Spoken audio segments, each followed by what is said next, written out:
Por Sol 106.5, la más interactiva. En Sábado de Consultas, consulta de salud.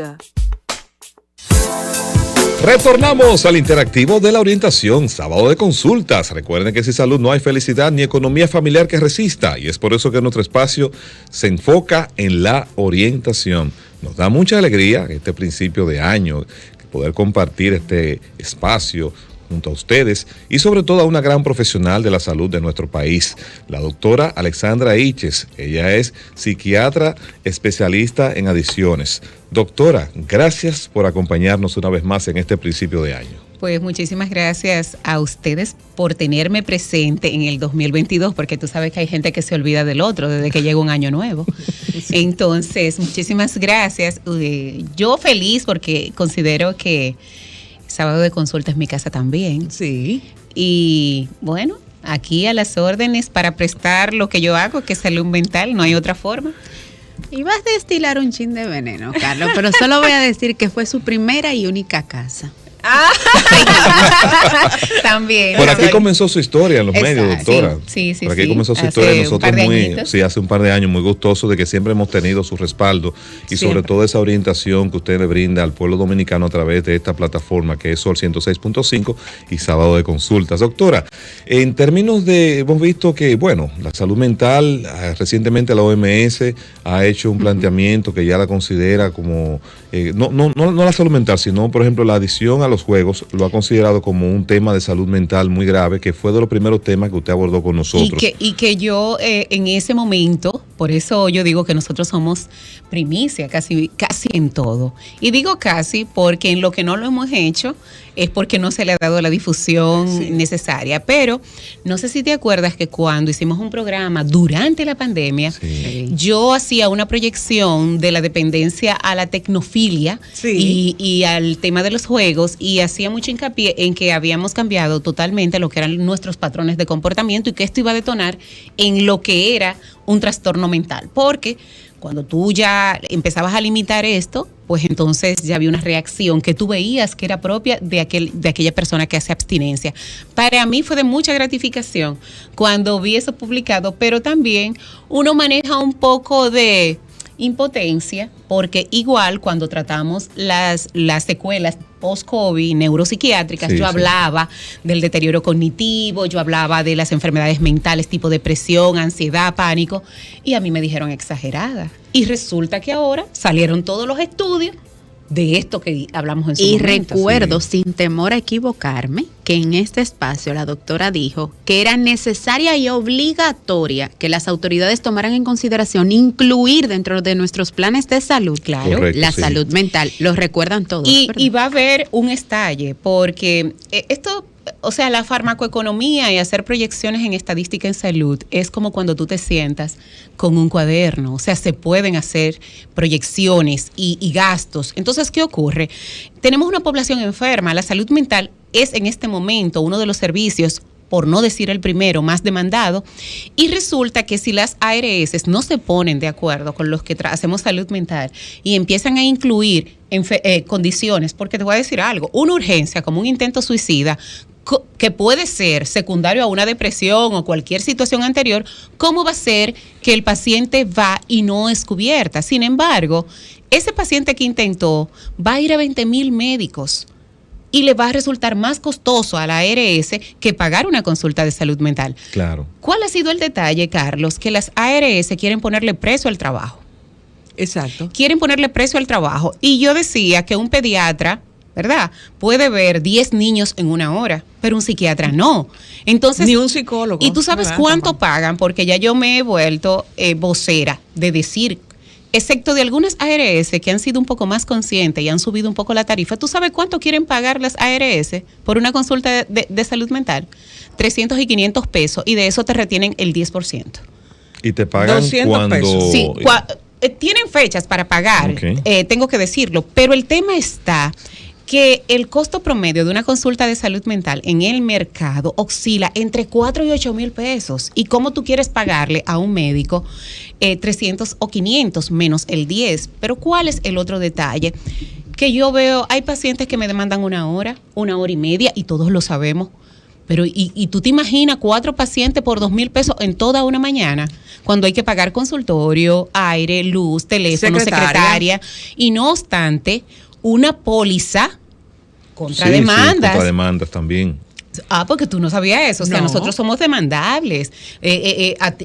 Hay pacientes que cuando no están satisfechos pueden aludir cualquier tipo de violación a lo que son sus derechos y pueden demandarte, pero aunque tú demuestres que las cosas no son así, en lo que la hacha va y viene, Tú estás gastando dinero con un abogado y tú tienes que... entonces yo quiero que sean justos y qué bueno que me hayan invitado, siendo de los primeros programas de este año, para que hagamos conciencia, porque en realidad hay mucha necesidad de estos servicios. Y sobre todo, siempre ha existido la necesidad, pero en los momentos que estamos viviendo, la necesidad se ha triplicado o a la 10ª potencia. Lo que ocurre, Marta, es que posterior a las pandemias, ¿se acuerdan que hablé Sí, de eso? hablamos de eso, Del correcto. curso. Ha acabado la urgencia sanitaria. La urgencia sanitaria está, entre comillas, relativamente controlada. Pero ¿cuál es el tema? Que todavía estamos en pandemia y las secuelas post pandemia se viven entre 10 y 15 años, y la que más se prolonga en el tiempo son las enfermedades mentales. Porque tú, mira, ha habido inclusive una sobredemanda de las consultas de padres con niños que le tocó al niño, ¿verdad?, empezar a ir a su primera escuela durante la pandemia. Esos niños son retraídos, esos niños tienen una lentitud en el desarrollo de lo que son las habilidades de interacción con los otros. Son niños que están huraños, y a mí una mamá me preguntaba, es cierto, doctora, y me decía, conozco a un niño. me decía, doctora, la pediatra me dijo que llevara a mi niño donde una neuropediatra o donde una psiquiatra infantil, porque el niño tiene autismo. Pero cuando el niño se evalúa, el niño lo que tiene, obvio, tiene 2 años trancado. Sí. El niño no tiene las habilidades. Ese niño de 2 años que tiene 2 trancados y ahora tiene 4, ¿qué gusto tiene de salir a interaccionar con otros niños? Precisamente eso es también parte de un estudio reciente que salió, lo vi anoche muy tarde, que decía de que ahora hay personas, sobre todo adolescentes también, y los niños, que tienen problemas para socializar, porque 2 años después, apartado del compartir normal, ahora quieren seguir viviendo en el mismo entorno de encerramiento. Es que inclusive para tú modificar conductas o patrones, tú solamente necesitas de 90 a 120 días, y nosotros tenemos casi 700 días Otra cosa metido en una pandemia. Exacto. Otra situación también, doctora, que de estudio son los niños que en medio de la pandemia perdieron a un progenitor. Claro. ¿Y cómo se van a tratar esos niños? Claro, entonces Hay muchísimos. yo en días pasados, y gracias a Denisa que tuvo la delicadeza de hacerme esa entrevista, yo decía que el tema de la salud mental ahora, para nosotros poderla apalear un poco con los resultados en los años venideros, tiene que ser instaurada desde los centros educativos, porque tenemos la disyuntiva de que los niños ahora empiezan otra vez a lo que es sus clases presenciales, pero son niños que vienen con una necesidad imperiosa de atención por salud mental porque perdieron familiares. Hay niños que perdieron a sus padres. Hay niños que lo han tenido que cambiar de hogar. ¿Por qué? Porque una tía lo ha tenido que asumir. Hay niños que sus padres perdieron los negocios y ahora han tenido cambios y estilos de vida. Porque no hablo solo de los adultos, también de ellos. Hay niños que de pasar de un colegio lo tuvieron que poner a otro por 1000 circunstancias. O en su defecto, que los padres se han visto coartados y han tenido la necesidad. Yo conozco una familia que tuvo que desintegrarse porque producto de la pandemia perdieron los trabajos y el papá se tuvo que ir. Entonces ahora también ese es un niño que está sufriendo la falta de su padre. Doctora, ¿cómo podemos abordar todas estas situaciones que se nos presentan en el diario vivir? ¿Cómo podemos organizar nuestras ideas? ¿Cómo podemos organizar nuestro tiempo? ¿Usted cree que el calendario de la vida se puede organizar y qué tan importante es? Claro que sí. Lo que pasa es que nosotros le tenemos miedo a ser organizados. Y aunque erróneamente siempre tomamos el principio de cada año para hacer lo que una reestructuración y una reorganización, yo quiero que la población se dé el chance de hacer como una página nueva. Digo una página nueva porque venimos de 2 años de pandemia y muchas personas no pudieron lograr objetivos planteados y se sienten con la frustración de decir, ay, han pasado 2 años, yo no hice nada. Nadie hizo nada. Así que nadie se lo tome personal. Todo el mundo de los planes y proyectos que en su momento quizás tuvieron, un 25 o un 50% quizás es que han sido logrados. Los demás se han quedado en la gatera, en el aire. Y por ende, te tienes que reestructurar basado en, primero, ¿cuáles son tus condiciones reales? Tenemos que dejar la utopía de estar soñando. ¿Por qué? Porque si usted no nació para tener una casa en casa de campo, confórmese con una casa en el campo. En Capcana. Si usted no nació, usted se compra, usted va y busca una ahí en Villa Altagracia, normal, tranquilo, y no se estrese. Actuar en base a lo que son sus recursos reales, no hacer compromisos y saber que fuimos objeto de lo impredecible. Señores, cuando yo hablo de que se perdieron muchos negocios, la economía de todo el mundo se había afectado. Tenemos 2 años sin producir. Y dirá la población, bueno, pero otros negocios crecieron. Sí, pero fueron los negocios que tuvieron que ver con la crisis que estamos pasando. Exacto. No con los que tenemos trabajos convencionales. Y si usted no tiene, entonces, haga una reestructuración, saber que no tenemos el control de las cosas, empezar a negociar con tus expectativas, porque el tema no es el resto, somos nosotros mismos, porque queremos estar haciendo cosas basado en las demandas sociales y unos comportamientos comparativos. Ejemplo, si Carlos se compra una jipeta, ¿por qué si la mía me lleva donde me está llevando, me transporta, no me está dando problemas, no se la debo a nadie?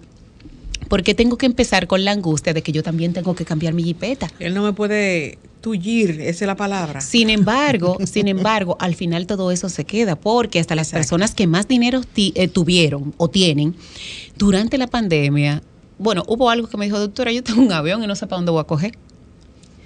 Qué cosas. ¿Viste? Así Exacto. Óyeme, ¿para dónde cojo? Tremenda reflexión. Exacto, doctora. es verdad. Entonces tenemos que saber que los grandes momentos no son externos, son internos. Y tú tienes que aprender a ser feliz de adentro hacia afuera. Y la felicidad no se dice, porque cuando tú estás feliz, la gente te lo dice. Y se nota. Y se nota, o sea, tú tienes un bienestar, una paz, y es pura y perfectamente necesaria. Trazarnos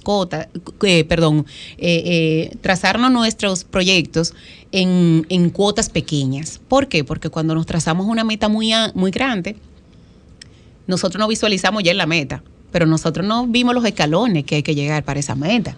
Uh-huh. Entonces eso te frustra. Y cada día tenemos que ir disfrutando de lo que es el poquito.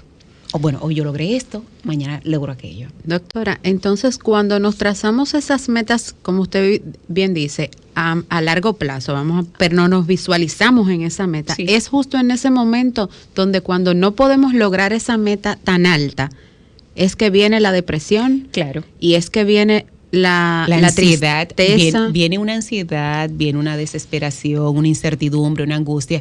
Nosotros no visualizamos en las metas, pero no hacemos el trayecto de ella. Y por eso entonces pensamos que el gran trabajo es llegar a ella. El gran trabajo no es llegar, es cómo tú vas a llegar. Saberse cómo llegar. Y cuáles imprevistos tú puedes encontrar en ese camino, haciendo una valoración de que hasta las recaídas en procesos de rehabilitación están contempladas. Entonces, tú tienes que contemplarte que las cosas no van a ir en el ritmo que tú quieres, en el tiempo que tú quieres. Tienen que ir en el ritmo en donde se conjuga con todo el entorno en donde tú estás. Lo que quiere decir, doctora, que todas esas aristas que la unimos son causas de que la gente llegue a tener un suicidio. Pero claro. De no cumplir esas metas que se propuso, pero que no quiso seguir las directrices. Pero claro, y más, ese riesgo siempre está. Pero tiende a tener como un acelerador cuando tú has hecho pública esas metas o esos proyectos. Y luego tiene que pasar como por la vergüenza de los cuestionamientos de los que te quedan al lado. Óyeme, Denisa, pero tú no me dijiste que este año tú te ibas a comprar una jipeta, pero tú no la has comprado. Entonces Denisa y esa presión. Entonces, o en su defecto. Pero ven acá, Marta, tú me dijiste que te iba a ir para los Estados Unidos, para los Alpes a esquiar, pero yo no vi fotos tuya en la nieve. O sea, de repente vienen una serie de cuestionamientos. Entonces tú tienes que entrar en fabricar lo que tú quieres decir para ser aceptado con el otro y la excusa. Y no es sano realmente. Doctora, en la construcción precisamente de ese personaje social que exhibimos en redes sociales, que estamos en los escenarios de más alto nivel donde convergen, ¿verdad? Personas que sí de verdad están realizadas. Entonces, esa presión que se genera sin tú tener la base económica para estar a ese nivel, pero que vendiste una imagen de que sí lo estabas. ¿Qué es lo que lleva las decisiones emocionales que se tomaron para lograr esa proyección? Eso luego te lleva a un laberinto que es donde termina entonces la persona tomando decisiones contra su vida. Claro, y dicho sea de paso, se están estudiando unos patrones que se han adoptado producto de la exposición a las redes. Ejemplo, hay mujeres que ya están entrando en trastornos dismórfico corporal porque no se atreven a tirar una foto sin filtro. Se hacen adictas a los likes. Los hombres están empezando a tener exposición ostentosa de los lugares que van. Óyeme, cuando tú entras, de las prendas que se ponen, de la marca de la ropa, entonces tú entras en una dinámica que llega a no sostenerla. Eso siempre es como una compensación de ese vacío existencial que tú tienes.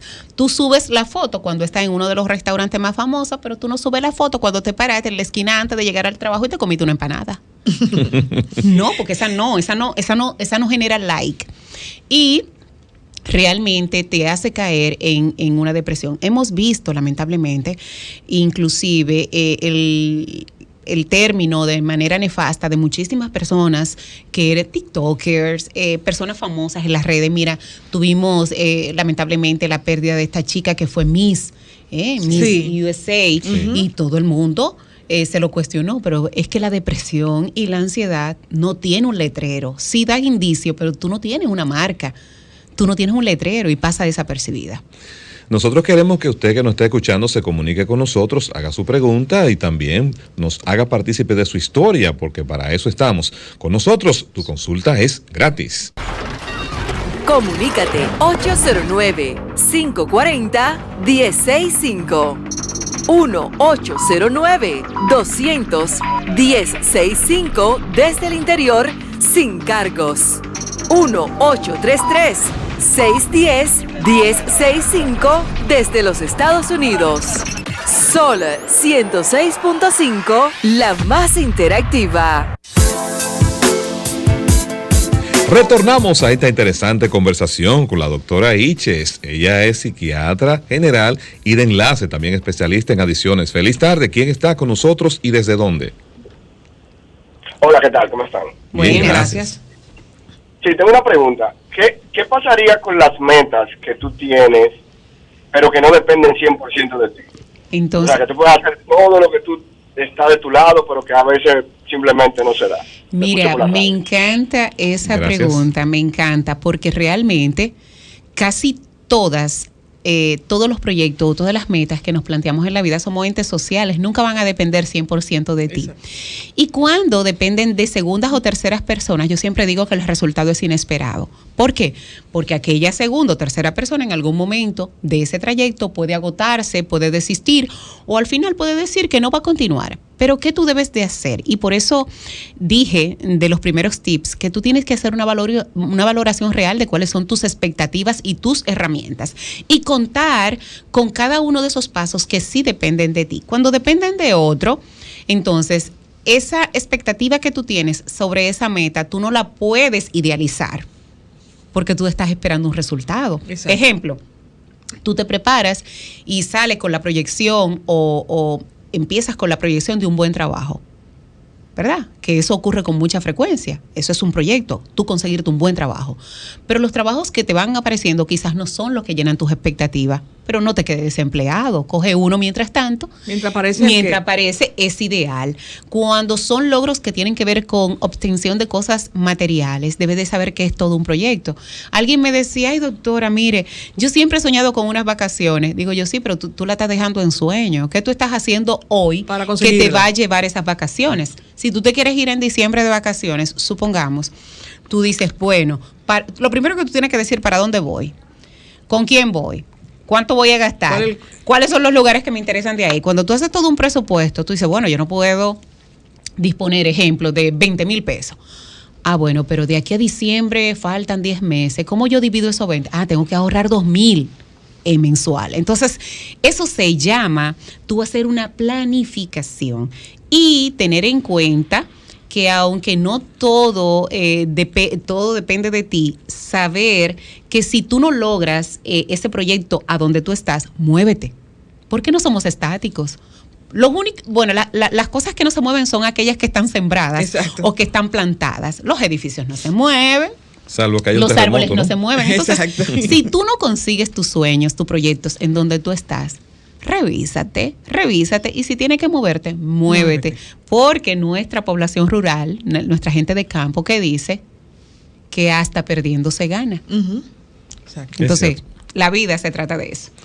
Doctora, muchas veces en el caso del suicidio, no solamente porque la persona no logre un objetivo, hay personas que lo tienen todo, prácticamente todo a nivel económico, material. Lo que socialmente nosotros entendemos que son los grandes sueños de todo el mundo. Exactamente, los grandes sueños. Y son vacías. Y tú dices, como varios actores que han, este actor Williams, Robin Williams. Exacto, y tú dices, ¿cómo va a ser? Es tipo supermillonario, una aceptación todo. Tremenda. Ahí entra lo que hablamos de lo que son los estados emocionales cuando ya son patológicos, la depresión, la ansiedad, el insomnio, una enfermedad. Señores, hay personas... No tratada, seguro. Sí, hay personas, y hasta a veces tratada porque se vuelven crónicas, personas con grandes vacíos existenciales, personas que no han logrado superar alguna situación de abuso, alguna situación de dolor intenso.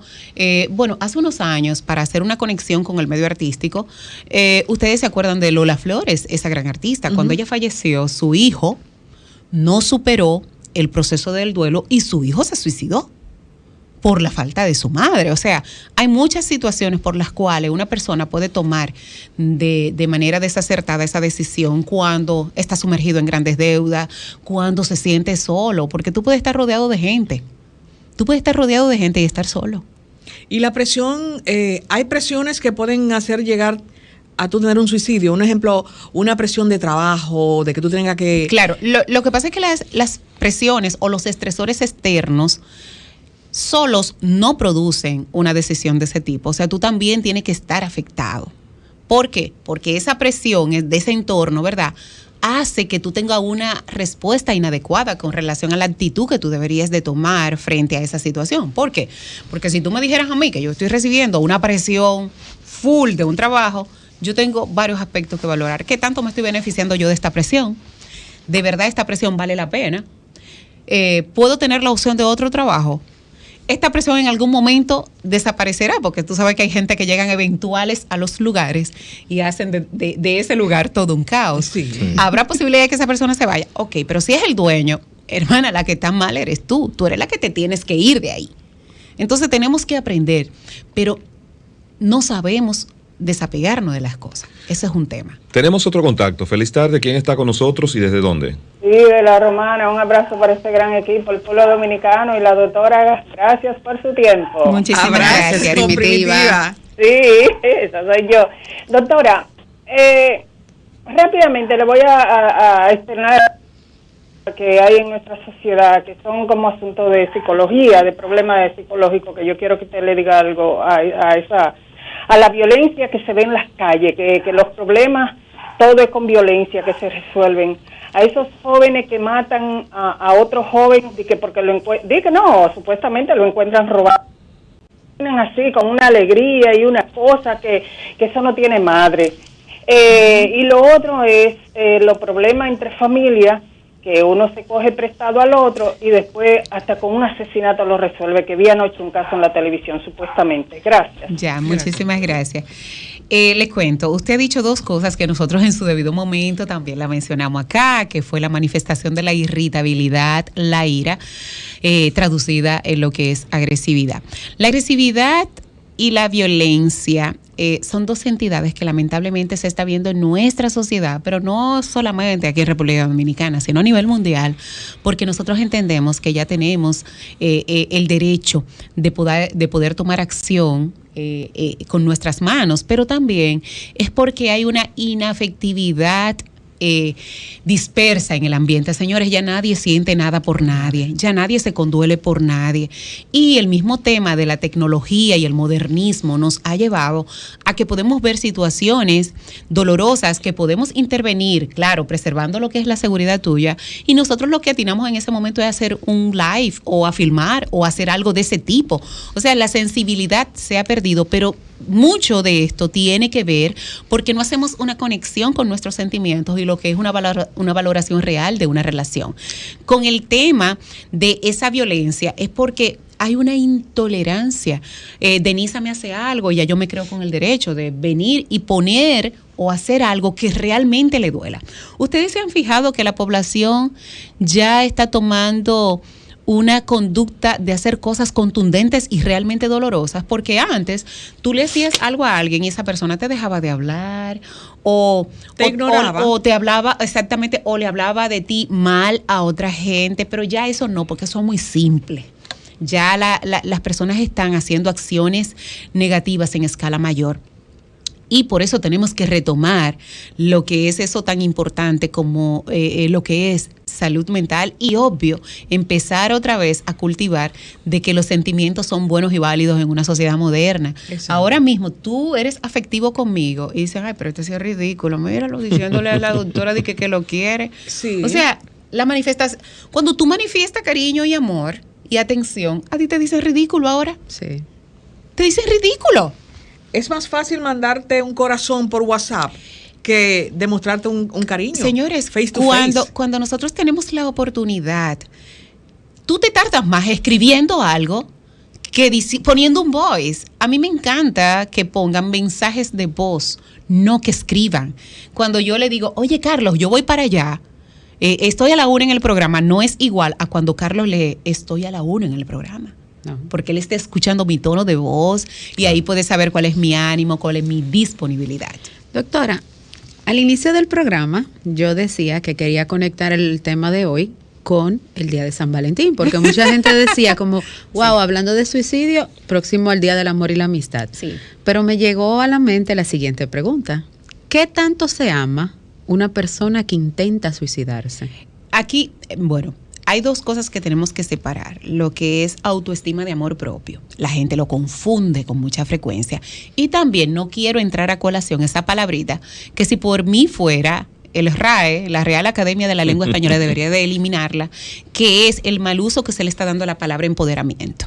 O sea, ahora hay una serie de gente empoderada que lo que se cree con el derecho absoluto de salir por ahí y llevarse a todo el mundo y llevándose a todo el mundo por delante. Pero el amor propio es diferente a la autoestima. Sí puede amarse, lo que quizás es que en ese momento esa persona tiene ese amor distorsionado, no lo está viendo, no lo está valorando, pudiera estar muy afectado. Y acuérdate que al ser la autolesión o tú atentar contra tu vida, muchas veces tú lo que eres es una respuesta de tu emoción del momento y no algo que venga arrastrándose. Cuando tú dices de qué manera una persona que se ama mucho puede lesionarse, es circunstancial, porque Marta dio un muy buen ejemplo.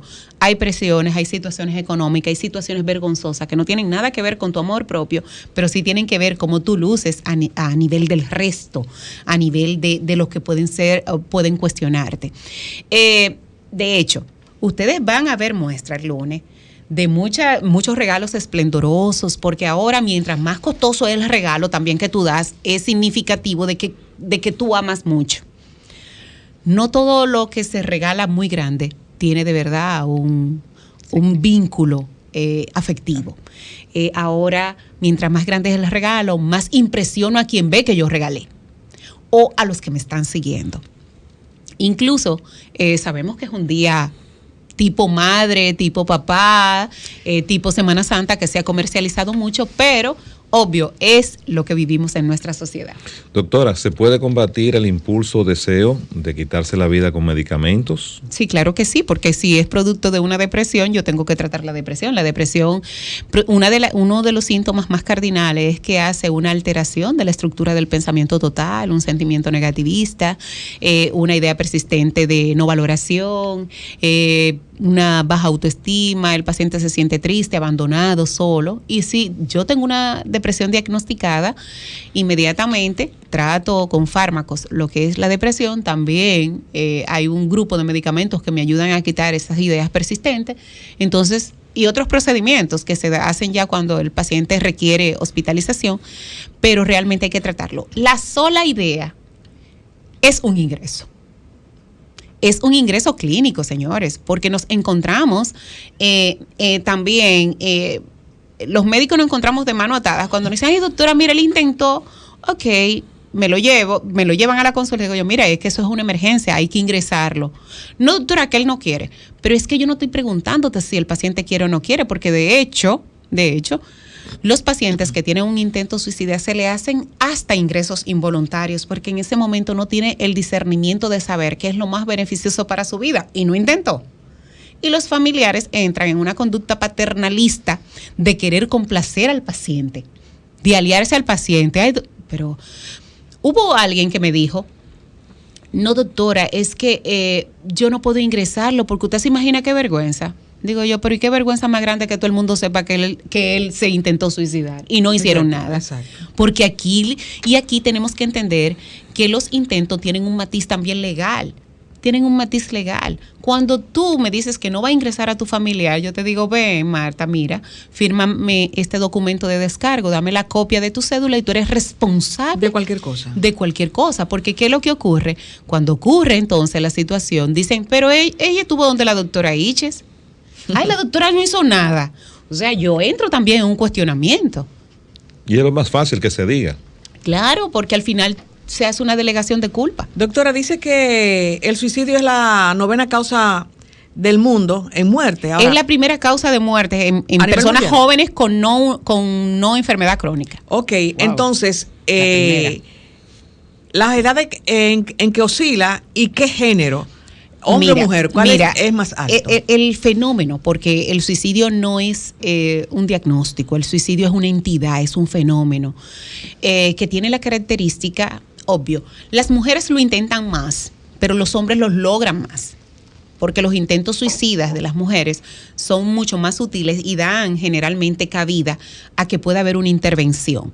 Los métodos que utilizan los hombres son mucho más contundentes, mucho más agresivos, por ende hay menos oportunidad. Si tomáramos de cada 2 hombres hay una mujer que lo logra, pero las estadísticas, nosotros tenemos unas estadísticas nacionales que no nos ayudan mucho. No tenemos estadística. Tenemos estadística, claro que sí. Están por encima. Nosotros tenemos anualmente por encima de 600 suicidios, que eso equivale a que cada 15 horas aproximadamente hay una persona en nuestro país que se suicida. Obvio, voy a dar una declaración que me lo han cuestionado y yo voy a llevarlo a la reflexión a los que me están escuchando. Cuando llega un paciente a la emergencia con un intento suicida, porque tenemos unas estadísticas que quedan sesgadas, o sea, no cuentan. Cuando ese paciente llega con un intento de suicidio frustrado, ¿verdad? Una intoxicación de algo, lo que fuera, y entra al hospital o a la clínica, obvio, el intento suicida luce como un diagnóstico, pero si ese paciente se muere en la unidad de cuidados intensivos, no cuenta como un suicidio, sino por la complicación que se murió. Ok.